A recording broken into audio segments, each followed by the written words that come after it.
Welcome to the Inner Circle Wine Club from Mazza, and this tasting today is going to be highlighting our spring release, and we're going to be focusing on some semi-sweet and sweeter wines. I'm Mario Mazza. I'm Blaine Ballard. And so we're going to take you through these wines today. Again, in your shipment, you've got your release notes for this bud break release, so we'll get started. Blaine, a little bit maybe why we selected these wines. Yeah, for the bud break release, I chose these three wines in the sweet, semi-sweet category. They all do have some residual sugar. They all definitely are geared toward the sweeter palate, but all very well balanced with some crisp acidity. All cold fermented wines bringing out the true fruit characteristics. So I think that the winemaking in these wines really shows through to balance the sweetness and the acidity and give a real nice, well-rounded wine on all three of these offerings. Okay, great. So the first one we've got is the Mazza Chautauqua Cellars semi-sweet Riesling. Riesling in general is actually a very versatile grape. You'll see a lot of different styles made, anywhere from dry Rieslings all the way up through to dessert style and even ice wines out of this. So this is a semi-sweet offering. There are a couple Rieslings in our overall portfolio. This is the sweetest in that offering of different Rieslings across all of our brands. So fruit is from the Finger Lakes. Again, fermented, clean, in stainless, just to keep those aromas there. And like Blaine said, really just retaining some residual sweetness to balance out the nice natural acidity, still making it very drinkable but very food friendly.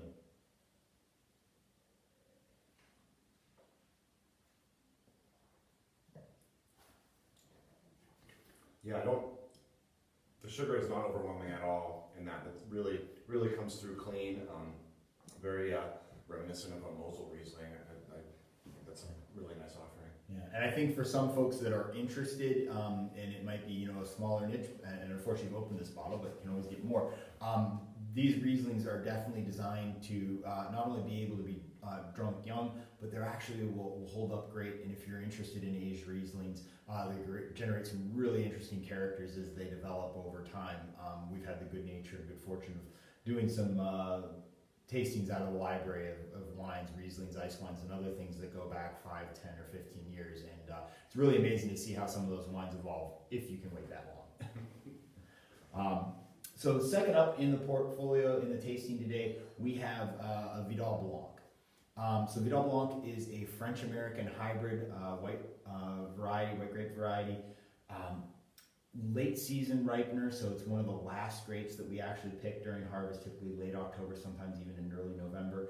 This is another grape that's actually really versatile, kind of like Riesling. Make wines anywhere from a dry style all the way up through, and actually our ice wine is made out of this variety as well. It's used in some other blends. So again, extremely versatile grape. This is our offering that has, again, some residual sweetness to balance out that natural acidity and the aromatics that come with this variety. Yeah, definitely on the sweeter side, but get some of those floral elements coming through. And this is from the Mazza Vineyards brand, I should have mentioned.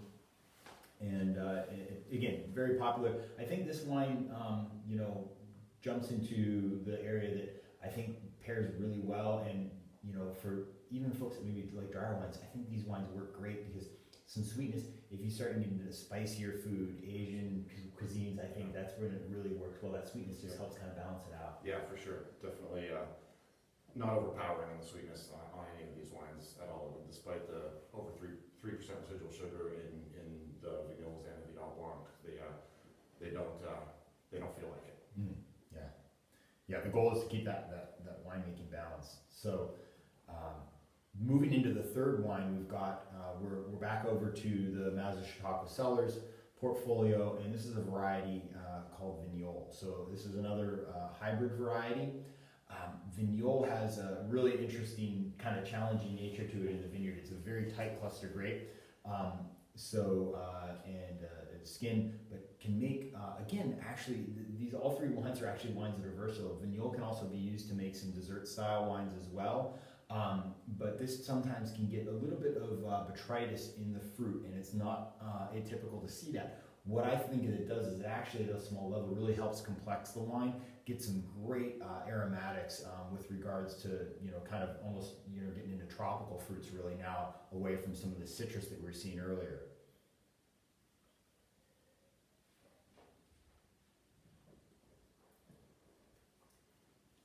Yeah, definitely a shift in those fruit flavors that you get, and a little bit more full bodied on this end of it. So yeah, bringing it all around, but all work very well with foods, and like you said, spicy foods. It's making me want something Thai or something right now. So. Fantastic. Well, thanks again for joining us, and we hope you enjoy all these wines. Cheers. Cheers.